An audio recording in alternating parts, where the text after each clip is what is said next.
Hello, everyone. For those joining us, we will be starting in approximately 5 minutes at 4:05.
Wonderful. So we will go ahead and get started. Hello, everyone.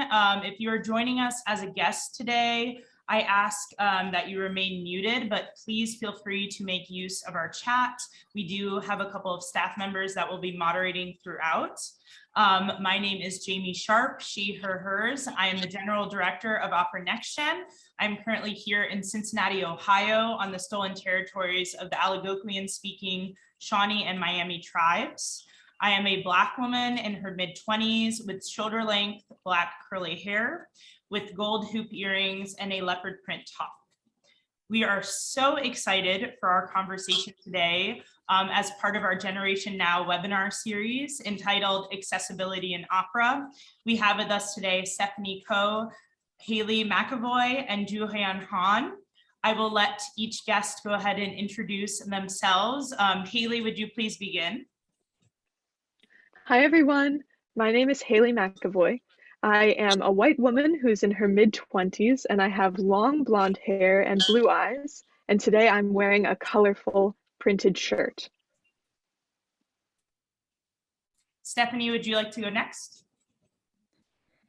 Hi, everyone. As Jamie mentioned, my name is Stephanie Ko. I'm beaming in from Vancouver, Canada on the unceded territories of the Musqueam, Squamish, and Tsleil-Waututh peoples. My pronouns are she, her, hers. And to give a bit of a visual description of myself, I'm a Chinese Canadian woman with long black hair, wearing glasses and a light blue top, seated against a purple background, surrounded by colorful opera costumes. I'm a disabled and chronically ill arts administrator and designer, the general manager of Opera Mariposa, Canada's first fully disability-led and run opera company. And just, to kind of give a bit of context for that, Mariposa came about because my sister Jacqueline Ko and her best friend Robin Han are both opera singers. They had this vision of creating a space that would showcase more emerging and underrepresented artists, and that would also be more accessible from, Jackie's perspective as a chronically ill performer. I wasn't really in opera, but my skill set was complementary, like writing, graphic design, costumes. So we kind of joked that I went along for the ride, and I guess that's how opera gets you. That was 10 years ago. And since then, I've worked with a bunch of opera, theater, musical theater orgs in various capacities. I also work with art service orgs and funding bodies. I'm really involved in disability and chronic illness advocacy, particularly where it intersects with the arts world. And I can't imagine doing anything else. Yeah, long intro, but there you go. Wonderful. And Juhyun, would you like to introduce yourself? My name is Juhyun Han. I'm an Asian woman in my mid-30s with short black hair, wearing a red sweater. And next to me is my black lab guide dog, Giada. Wonderful. So I have a list of questions today for our panelists. And if we have time at the end, we hope to be able to take some questions from our audience members as well. But to start us off, I think really in society over the last couple of years, we've become hyper aware, specifically around language involving race, ethnicity, gender, and sexuality. And I would love to hear from you all about the most informed way for us to address the disability community. So please, anyone is welcome to start.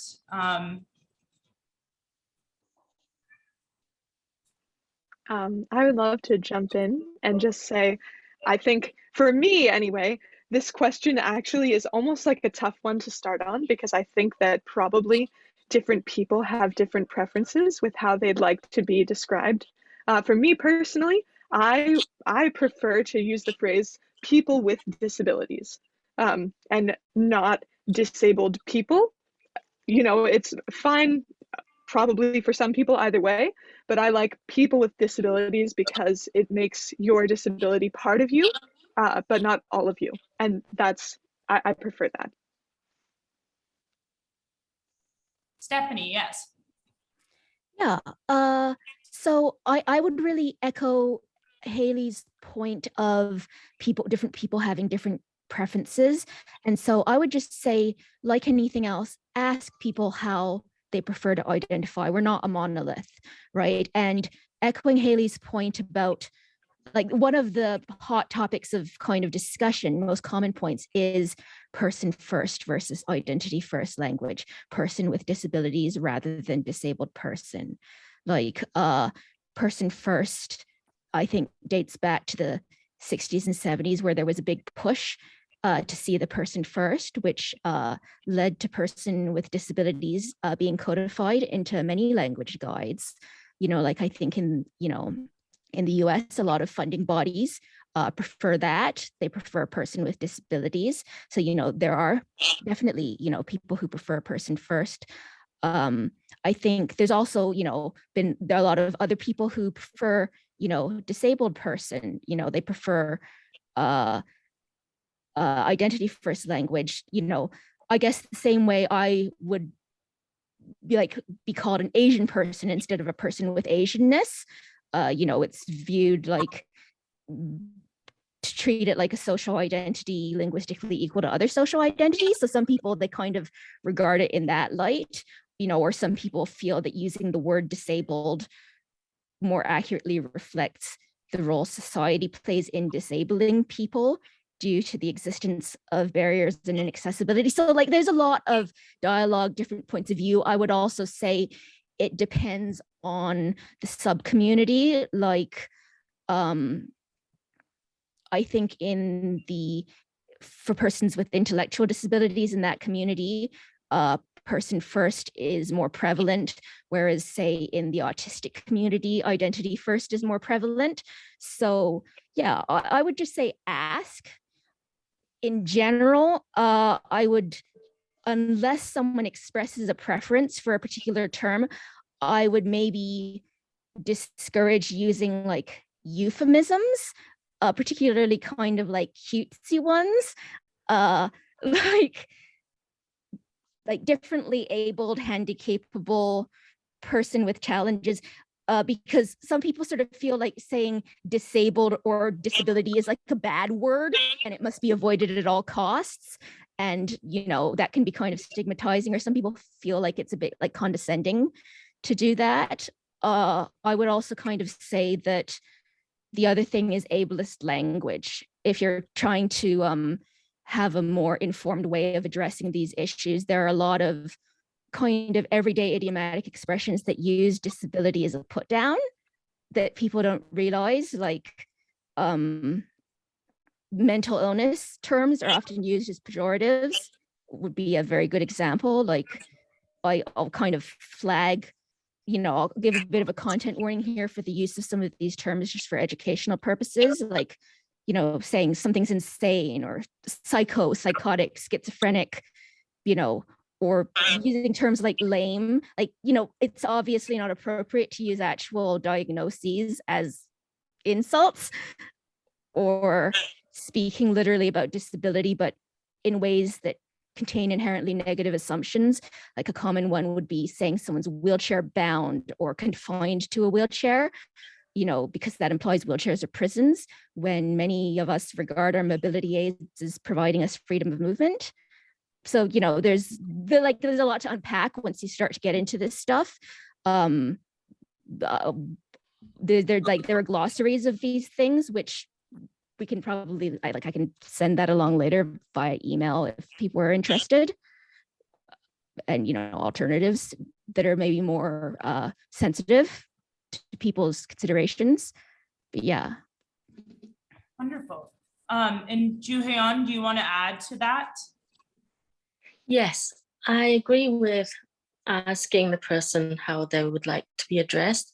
And also, I think we need to take fear out of actually addressing disability itself. So if someone says, for example, I am blind, and I have let people know that the word blind is totally okay to say, then please go ahead and acknowledge me as a blind person. So I found that for some people, just saying the word itself is very uncomfortable for them. But if you skirt around the disability, it makes us feel like we're not being accepted. For instance, when I say I am blind, I have been addressed as, oh, you with a vision problem. And in my case, I don't have any vision, so there is no problem. I am blind. So if someone has already invited you to use the word, please go ahead and use it. Great. And so now getting a little bit more into our conversation around opera specifically, I think we've really seen, especially since summer of 2020, and I say this right as a Black queer woman involved in a lot of the diversity, equity, and inclusion spaces, I've noticed that oftentimes the disability community gets left out of those conversations. And so what ways can we make better efforts to include this community in those conversations? And how can we, in my case, as an ally and an advocate against ableism, work towards that in opera and just in general in the arts industry?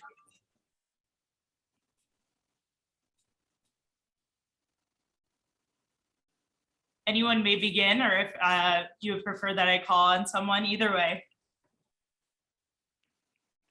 Okay, I might just start again. This is Haley, by the way. I think, well, I just want to preface my remarks in general here with, and I'm sure we all feel this way, just this idea that, as Stephanie was saying, we are not a monolith. Disabled people are not a monolith. And so when I'm speaking on behalf of the community, I am chiefly speaking from my own experience, of course, and trying to also include the experience of others as I can, but just wanted to acknowledge that from the outset here with what I'm about to say, that I think part of the question that organizations need to be asking themselves is sort of just like, who's in the room? Who's in the room to start?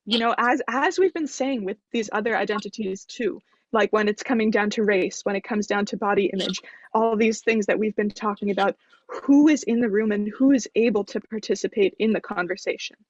And if people with disabilities aren't in the conversation right now, is it because there just aren't people with disabilities in our field? I would say no, that's not it. Is it because there are people with disabilities in our field, but they're not being given an opportunity because it's highly competitive and, whatever else, like a disability could count in some way as one more sort of strike in a certain way? You know what I mean? I hope that people don't do that intentionally, but I think that sometimes the ways that our disabilities come into our art and the way that we put ourselves forward, particularly if we're doing stuff like auditioning, if we're interviewing, if we're going different places, accessibility challenges can actually be enough almost to prevent us from even stepping in the first place, or to prevent us from being seen in the first place. And so that's like question one, is just who's in the room. And if you don't have any artists with disabilities in your room, to be maybe asking why that is. That would be the first thing I would say. Stephanie, yes. Yeah, so Jaime, you observed that the disability community gets left out of a lot of conversations about diversity. And I kind of actually wanted to speak specifically to that point because I think it's a very important one. I think for centuries, a big part of how ableism, like disability bias, has manifested is that society's been taught to overlook disabled people, like to treat us like we're invisible. So that needs to be directly said. Like in the US, for example, there were these things colloquially known as ugly laws. All the way up until the 1970s, in many cities, it was illegal to be visibly disabled in public. Someone like me, a wheelchair user, or someone with a limp could be potentially fined or jailed for being, unsightly.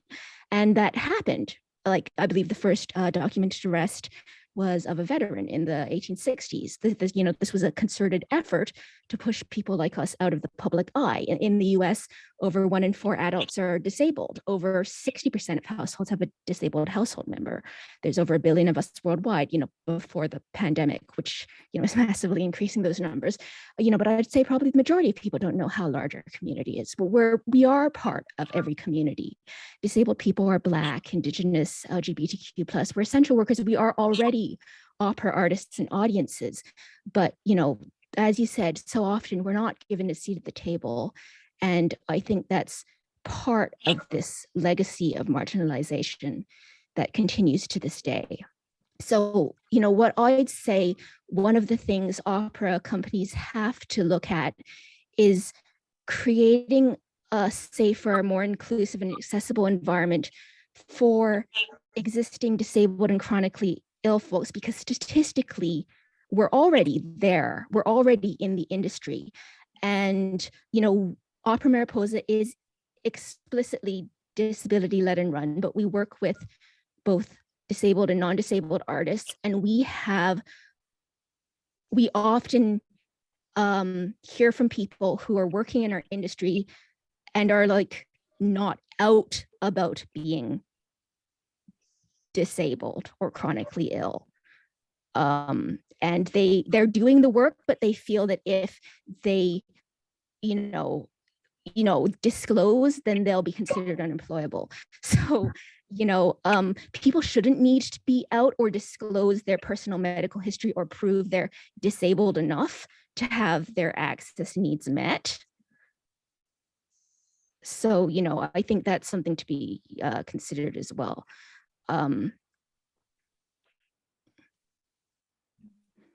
Yeah. I'm sorry, continue. No, go ahead. Yeah. I was just going to ask, Joo-Hyun, did you want to add to that?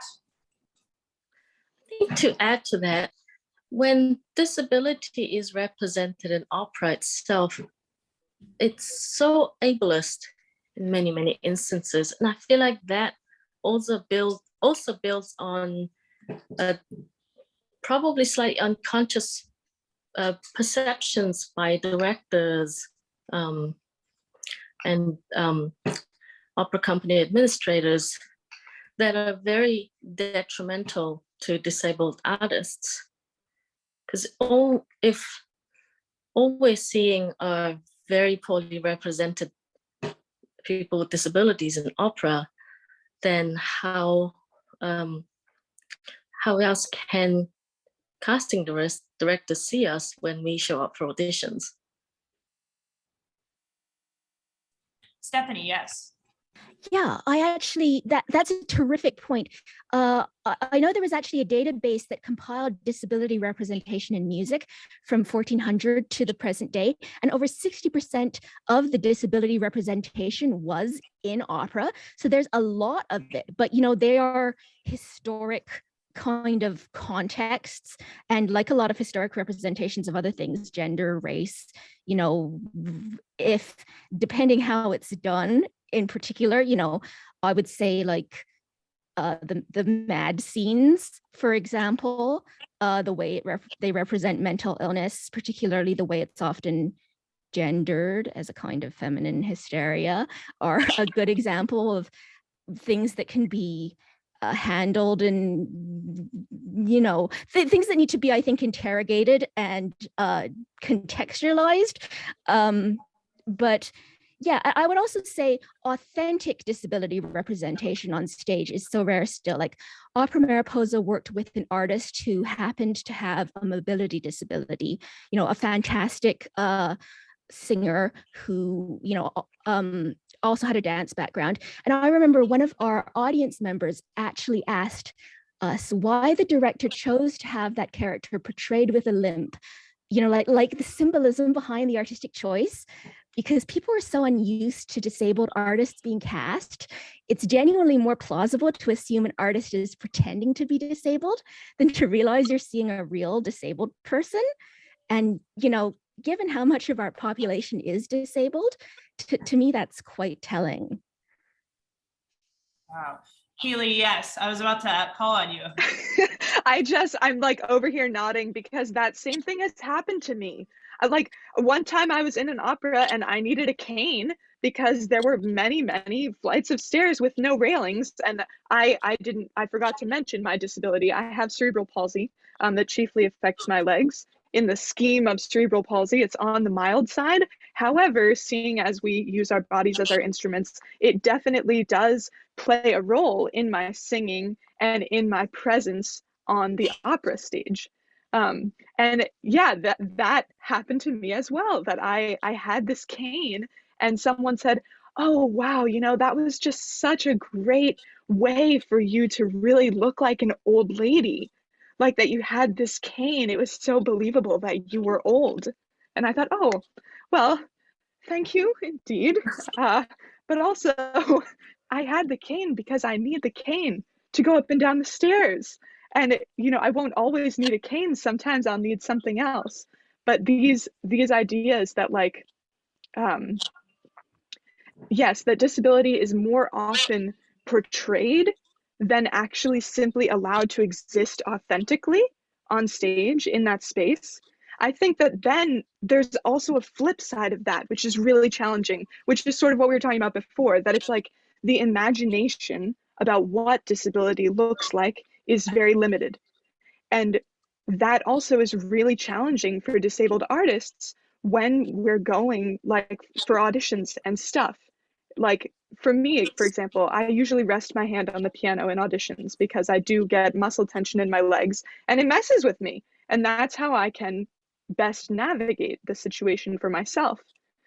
But it's my big fear and worry that when people see that I have this attachment to the piano, they will assume, oh, I can't move. Whatever that means. I can't move around on stage. By extension, I can't act.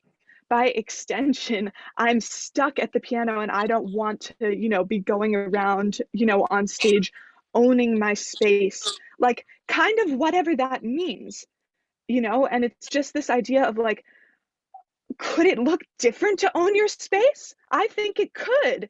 And, I'm also lucky that I've had some people who've seen that, who have said, oh, I see you have your hand on the piano, but it doesn't seem to matter because you're committed to your storytelling and you're really sharing with us, the experience of this song, this piece, this whatever. But that experience of someone seeing what feels like the truth of what it is for me to own my space is met at approximately, I would say, like a 1-to-1 ratio of someone else telling me, oh, you're not owning your space, because the perception and the imagination of what that means is limited. That's at this point kind of, I feel like I'm straying, so I'm going to cut myself off here, but I think it's related in theme to the question. Definitely. And kind of speaking, this leads into our next question about specific barriers within opera. What can organizations do so that accessibility needs are being met? And we can kind of speak both because we have a group, which is wonderful, of performers and administrators, right? So maybe let's focus first on the performance end of things, beginning with auditions. And that was a question that someone posed in the chat. So Haley and Juhyun, like what for you, or what experience have you had, if you're comfortable sharing, that when you stepped into an audition room, right, you just knew that they did not think of having people like you in that space to sing for them that day?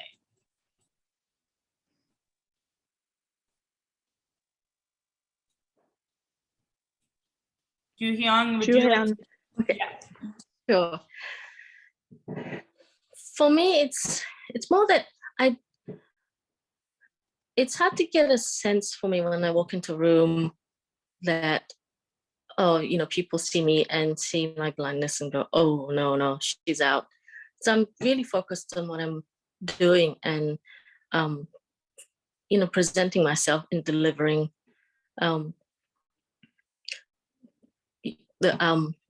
delivering my art. And and just, you know, really sharing with them what I have to offer as a musician. But it's come to me oftentimes later on, sometimes through several channels, that one of the reasons they didn't want to hire me was because of such and such to do with my blindness. One of the biggest barriers, so to speak, has been my guide dog. I have been told that I wasn't considered for some things because they felt that there wouldn't be room for the dog, but they never asked me. We never had this conversation. And I think it's an important point. If opera companies have concerns, then they need to bring it out in the open and have a conversation with the disabled artist. Because often they're very simple solutions to what they're concerned about. And we've already thought of those solutions. You know, lack of room for the guide dog. Well, the dog usually goes under my chair. So, you know, that should not be an issue. Dog allergies, I have an allergy suit I can put on the dog. So only her paws and her tail and part of her head is exposed. There's so many solutions to these problems. And as far as auditions are concerned, because I heard these issues afterwards, it has made me really think hard about how I want to represent myself in an audition. So for instance, I have decided not to bring my guide dog into the audition room, which can be extremely anxiety provoking for me, because not only is she my mobility aid, but if she's left outside the audition room, then I have no control over what happens to her. So heaven forbid, there isn't a secure place to leave her outside the audition room and she gets stolen. So I'm going into these auditions with that at the back of my mind. Yeah, thank you so much for sharing. Haley, please. I am so in agreement with you about this topic of, if you have a question, ask me. Like, my cerebral palsy is mild enough that you don't always see it. You know, people don't always see it.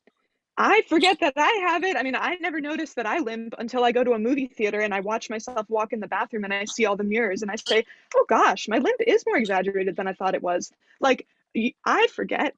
And I have been in auditions and I've been in situations where, as a singer, you know, I'm trying to get up there and sing and pour my heart into what I'm doing and let it rip. And I can feel, and I don't think I'm making it up because there are times that I don't feel it. It's like I can feel people trying to diagnose what exactly is wrong with me, because it's not super big, but it's not nothing. And then I feel like people are distracted from what I'm actually doing because they're trying so hard to just figure out where I fit, or like what it means, or, you know, all these things that they might be thinking about. So finally, at this point, I mean, I've gotten a lot of feedback over the years about, like, oh, you should disclose your disability. Oh, you shouldn't. Oh, you should just try to hide it. Oh, if you mention it, it will look like you're asking for a handout. Like, lots of different feedback that I've gotten over the years. At this point, I finally just have like a little spiel that I say when I walk into auditions. I make a joke, usually, to say, like, I just want you to know that me resting my hand on the piano is not an artistic choice. I do this because I have mild cerebral palsy that affects my legs. If you have any questions, please let me know. And it's because I don't want people to be assuming something about me, and I don't want them to be so far down the wonder trail that they're not paying attention to what I'm doing. So in terms of like what opera companies can actually do to kind of head this off at the pass, I would say, like, step one, as Juhyun was saying, like, if you have a question, ask. Please don't assume that you know the answer. But then secondly, like, if in your pre-screen materials you have a space on that form that says, is there anything else you want us to know? Please have that space. Like, I use that space to tell people that I have CP. And I hope that they read it so that then when I'm coming in, they won't be so surprised. Another thing I love to see from opera companies is the statement about inclusion and non-discrimination. Love to see that statement. And for me, my next hope is that we'll start breaking down this imagination world sort of around disability, so that when you say we welcome artists of all abilities, gradually we'll come to understand what that actually means. That it's different probably than how we're imagining it. In some ways, maybe it's harder than what we imagine, but in a lot of ways, it's probably easier than what we imagine. But starting off with the statement, starting off with giving people a space where they can actually describe their situation, and then with all your might, keeping that mind open to not answer your own question with an assumption before you get the chance to ask it, I think. Thank you so much, Haley. Yeah, those are just really simple, honestly, changes that people can make right off the bat immediately, especially what you were saying in the forum, that is something that I know I'm going to start implementing now. I didn't even think about that. I think that's wonderful. So thank you so much. Stephanie, I would like to hear from you about maybe more of what that looks like on the administrative end of things. And also, if you're comfortable sharing as a chronically ill person, the barriers that you're facing in COVID. I know before we started our conversation today, we touched on what that situation looks like, and, you know, things that we're having in America here with, you know, the quarantine period, right, being less, and stepping into spaces where people might be positive with Omicron, but still being permitted to be in a rehearsal space. I've heard that from many artists. I've experienced that as an artist myself. And I'm in a privileged position where I know that if I get COVID because I am vaccinated and I do not have a chronic illness, that I, you know, will likely be okay. But what does that look like for someone in your situation where that can be very harmful and people are not taking that into account? Okay, so two questions there, and with my memory, you're going to have to remind me of the COVID one once I get to the end of my first answer. So sort of from the administrator's end, I view it as my job to make it possible for the artists to do their work, right? So, and, you know, to meet their access needs and stuff. And I think I should sort of preface this by saying also that my view is that access needs aren't just like a disabled person or person with disabilities thing, right? Like, you know, everyone has access needs. It's just a question of whether spaces are already set up to meet them or not. Normative spaces often aren't set up to meet the needs of the disability community, so we're the ones that kind of stick out. But yeah, so I would say, you know, one of the principles of accessibility is trying to be more like proactive about you know, in your planning, your schedule, your budget, you know, in creating spaces, processes, materials ahead of time that allow for the reality of human diversity. So I would say include accessibility info in all your marketing materials, job listings, audition notices. Give people the information they need to make informed decisions about whether they can participate. I would say universalize asking about access needs up front, not just from people you know are disabled or know or think are disabled. And then I would say the follow through is key because, you know, in my experience, it's actually very common to get people's access needs and then not implement things. You know, and there's a big learning curve for this stuff for sure, right? Like I totally get that from the engagers end. People have been very patient with me. And I tend to break down access into several areas, and this isn't, you know, comprehensive. They're kind of adapted from a rubric from author and disability rights advocate Amanda Leduc. But like there's physical access, which I think is what a lot of people think of first when they think of accessibility. They're thinking of like wheelchair accessibility, like ramps and things, right? But I'd encourage people to expand physical access beyond that. Like think of people with different types of mobility, think of service animals, think of, you know, people with different body types, you know, like fat and plus size people, people of different heights, right? Then there's like, for digital events, I would replace physical access with like, you know, whether or not, because not everyone has high-speed internet, you know, or access to the same platforms. So think about how they're going to get where the event is being held, essentially, right? Or maneuver through that space. Then there's content access, right? So like that could be its own webinar really, but how people are going to consume what it is you're creating. So like captions, ASL interpretation, or, you know, between languages, audio description, alt text, the way your graphic design choices or the way you write your content makes it easier for people, you know, for different people to consume it, you know, like makes it easier to read or whatever, things like that, right? Then there's sensory access, like a lot of people have fragrance sensitivities. Flashing lights are an issue with photosensitivity, you know, volume levels, things like that, right? Then there's safety. So that could include like content warnings, safe spaces.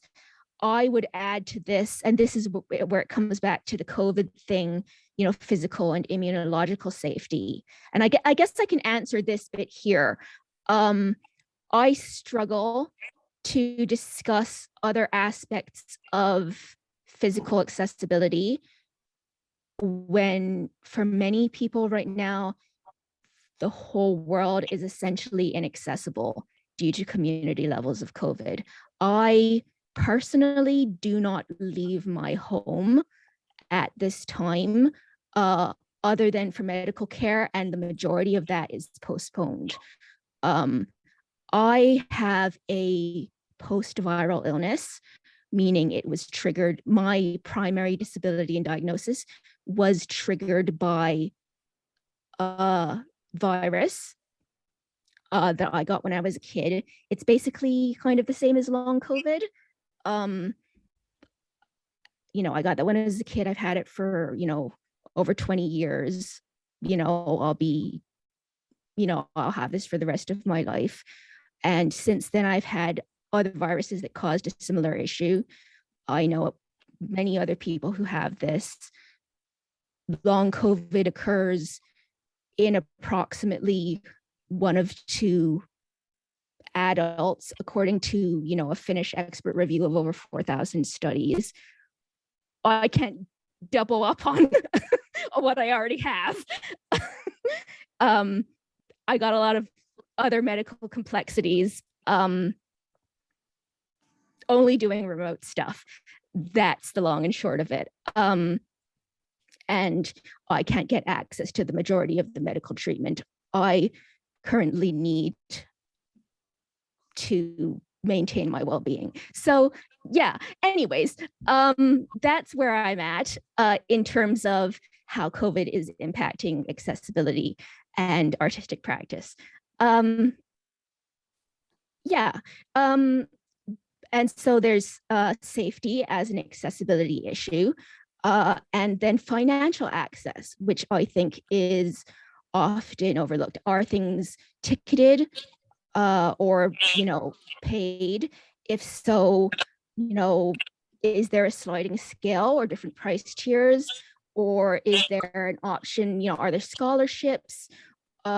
Is there an option where, you know, people can subsidize tickets somehow or buy tickets for others?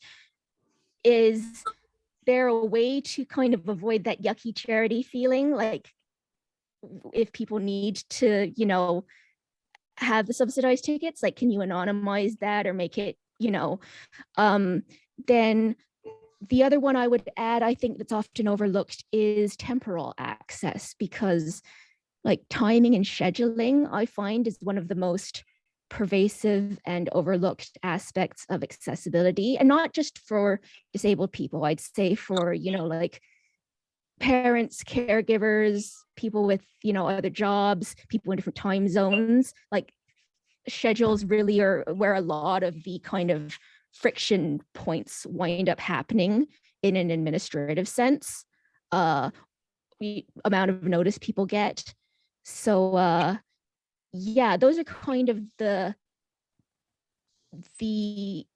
issues I genuinely kind of look at when I'm trying to set things up. And yeah, and then the sort of conceptual issues in terms like the assumptions, like Kaylee and Joo-hyun said. Yeah, that's so wonderful to think in terms of broader accessibility when you lay it out like that. Just kind of creating, right, this, I guess to me, it makes it feel, I don't know, more collaborative in a sense, right? We're just thinking about everyone, and it's really that simple. And that again ties back into what I was saying as far as the diversity, equity, and inclusion, you know, conversations that we're having. Like this should just simply be an ingrained part of those talks. While we do have a little bit of time remaining, I would love if any of the guests here have questions, if you would like to go ahead and put them in the chat. And I will be able to pick maybe one or two to read to our panelists.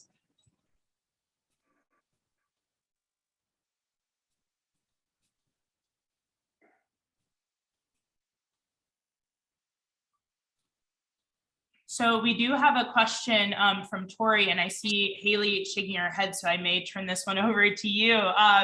But she says, when I confided in a teacher once about wanting to market myself as an artist with a disability, parentheses, on my website / social media, in a bio, etc., parentheses, they advised me not to. My fear is, of course, that it will have a negative impact on my reputation and career, but the idea of being able to shed light on the community of artists with disabilities by being public with my own is really important to me, especially with my specific illness, which is not widely understood. Tori, you'll have to forgive me with the pronunciation. Ehlers-Danlos syndrome. Do you have any advice for how to navigate this? Haley, yes. Yes, I definitely feel like I've come up against this too. I mean, even very recently, I was sharing a moment that I considered triumphant with my current teacher. I was saying to her, oh, I was so proud of myself because I finally, for the first time, walked into an audition room.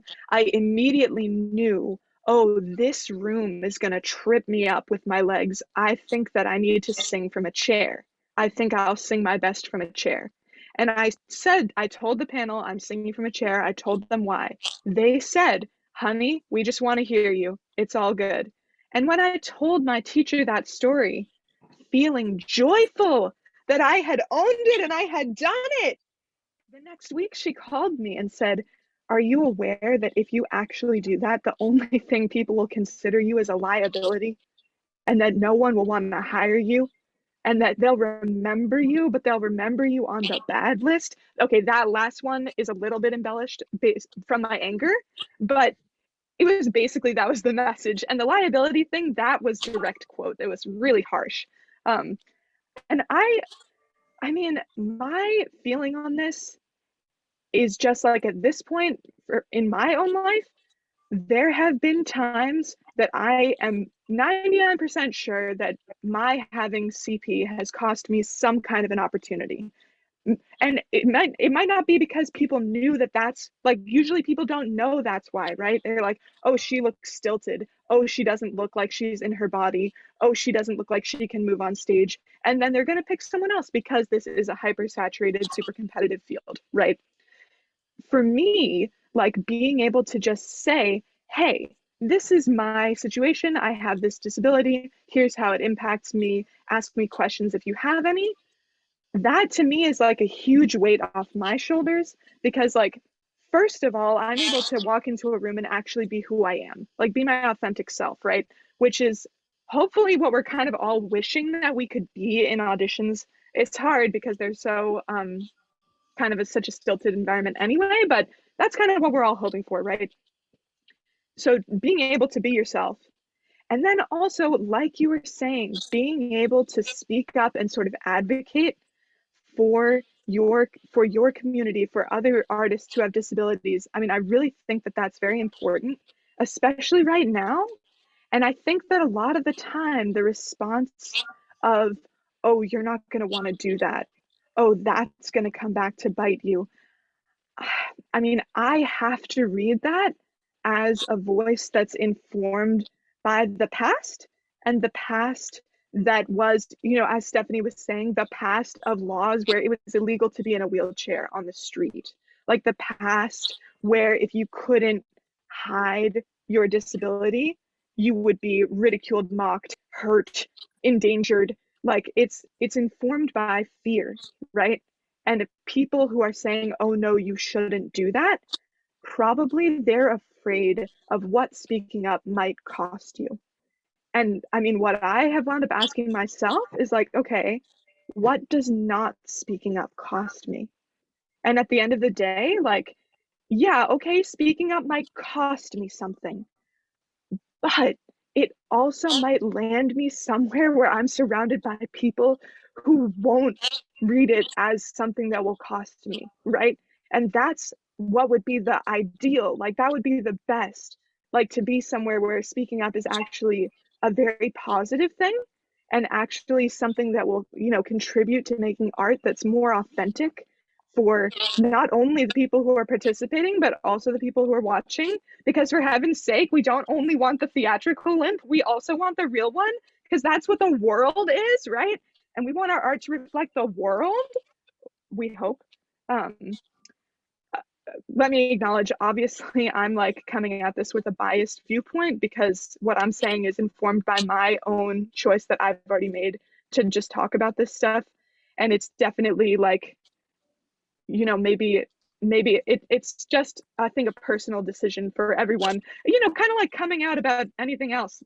I'm also gay, like coming out as gay, you know, it's different for everybody. And I couldn't just be like, oh, you know, come out. Like that might work for me, but it's not always going to work for everybody. And I think this is the same, but just let my voice be a vote of confidence that if this is what you want to do, I would say go for it, because the voices that are telling you not to, if they're trying to help you, it's probably that they're afraid for you. And I would say that just hopefully as a field, we're moving away from the time where we need to be so afraid about this stuff, and that the more of us that there are that speak up and the more of us that there are that advocate for change, the less the reality of that fear-filled environment will exist. Thank you so much. Joo-Hae-yeon, would you like to add to that? Do you have advice, you know, for Tori and for other performers kind of seeking to be more comfortable and you know, forthright about their disability in performance? Yes, I agree with Haley that you're right, disclosing your disability will and can cost you jobs and opportunities, but you can also bring into your life amazing, wonderful opportunities and jobs that are just so right for you and for them. I'm in a job right now at William Patterson University under Dr. Christopher Herbert, and he's the best supervisor anyone can ask for. And he does not see my blindness as a barrier. And it's just an amazing place to work at, because with him in the leadership, the students are also very accepting, they're fascinated, they ask questions. It's wonderful. So I disclose it on all my job applications now. It's in my cover letter. I am a blind music educator and performer. And I do believe if people are afraid of disability and see you as a liability, do you really want to work with those people? Because disability in itself takes so much energy from you. Do you have energy left for that? That's something to ask of yourself too. And also to any artist with a disability right now who is going through the education system, I would say, please do your best to surround yourself with people who support you and who embrace your disability and who do not see you as a liability. For many years, I had so many teachers and coaches who saw me as a liability, and I was fighting against that. And I feel like that really took away from my education. But now that I've surrounded myself with people who believe in me as an artist with a disability, I feel like I can grow so much faster. And, you know, I'm just so much happier in myself. Wonderful. Yes, and Haley, yes. I just wanted to tag off that last line that Juhyun said. Just that, yes, I just mentioned someone who called me a liability, it's true, but I just want to make sure that I also mentioned that, like, one of the number one reasons that I can now have the confidence to speak out about these issues as I do is that during my undergraduate, I was surrounded by amazing teachers who really, really, really saw me and saw what I could do. In particular, there was an opera director at Eastman who, you know, in the very first production that I was in, I said to him at the beginning of the rehearsal process, "Hi, I'm Haley. I want to introduce myself. I just want to explain to you a little bit of what's going on with me, and I want to just start the dialogue now that every once in a while I may need to modify something. And if I do, I want to work with you to find something that's going to work." And he said, "Yeah, let's do it. Let's absolutely do that, because at the end of the day, the person who's telling the story is you. And if you can't tell it, the story's not going anywhere." So you like, and just having that's the other side, yeah, of, as Juhan was saying, I'm totally being repetitive here, but that's the other side of speaking up about disability, is that there are these people who will say yes and, you know, instead of, and the yes and people, I mean, that's another thing. Is like, you know, what as opera companies can we do? Ask yourselves how you can be the yes and people, like just to help people to feel comfortable to bring forth concerns that they might have, and how to embrace those and have this a mindset of flexibility so that you can incorporate ways to help people, you know. That's vague, but it just makes the biggest differences ever. Like, I probably would have quit opera if it weren't for this particular director. I probably would have thought that I just could never do it, because from the time I was, you know, 15, every time I saw an opera, I was accidentally keeping a tally in my head of like, uh-oh, that person just went down the stairs without a railing. Uh-oh, that person just stood on a table to sing. Uh-oh, that person just did, you know, such and such a thing that I knew I couldn't do.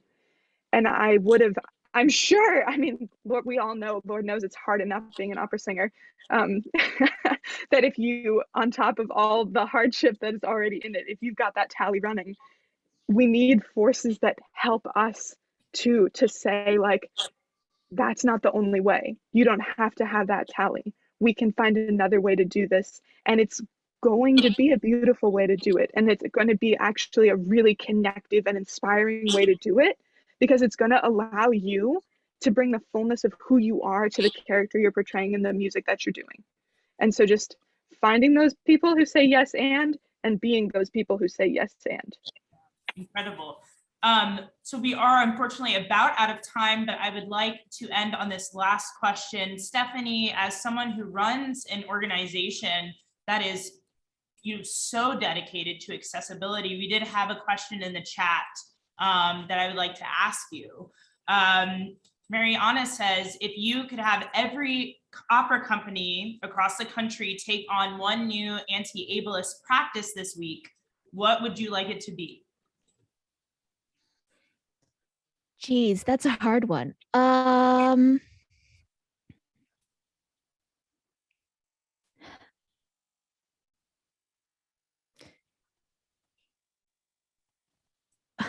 Or might I rephrase that to, Honestly, it oh would yeah, be probably just speaking from my own lens, fix their COVID protocols.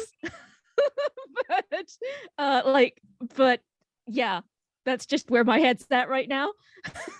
Because to me that's a really foundational like you in any issue I think you should center those who are most impacted, and in a mass disabling event that's making people sick, that's sick and disabled people. Yeah, sorry, that's my answer. no, that's great. And it's so true.